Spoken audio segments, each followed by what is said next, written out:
ఇప్పుడు కార్పొరేషన్లు వేసినాం, కార్పొరేషన్లలో డైరెక్టర్ల ఖాళీలు ఉన్నాయి, మార్కెట్ కమిటీ చైర్మన్లు డైరెక్టర్లు ఖాళీలు ఉన్నాయి, మందిరాల కమిటీల కార్పొరేషన్ ఖాళీలు ఉన్నాయి, ప్రభుత్వంలో వివిధ హోదాలలో జిల్లా స్థాయిలో కూడా ప్రభుత్వ నామినేటెడ్ పోస్టులు ఉన్నాయి. ఇవే కదా మనం కార్యకర్తలకు ఇవ్వాల్సింది.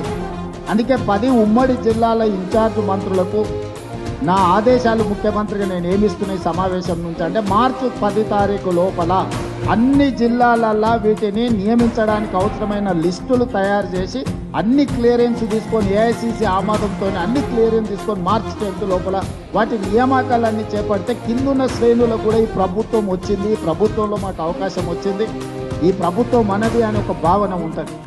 అదేవిధంగా రాబోయే స్థానిక సంస్థలల్లో రేపు ఎన్నికలను ఎట్లా ఎదుర్కోవాలి, ఆ పరిస్థితులు ఏంటి, అక్కడ శ్రేణులను సమన్వయం చేసుకోవడానికి అవసరమైన వాళ్ళు వార్డు మెంబర్లు కావచ్చు, సర్పంచులు కావచ్చు, ఎంపీటీసీలు కావచ్చు, జడ్పీటీసీలు కావచ్చు, జిల్లా పరిషత్ చైర్మన్లు కావచ్చు, ఈ హోదాలలో కూడా ఎవరెవరైతే అవకాశాలు రానోళ్ళు ఉన్నారో వాళ్ళందరికీ అవకాశాలు ఇచ్చే బాధ్యత పార్టీ తీసుకుంటుంది. ఏఐసిసి ఇన్ఛార్జ్ మీనాక్షి నటరాజన్ గారు తీసుకుంటారు.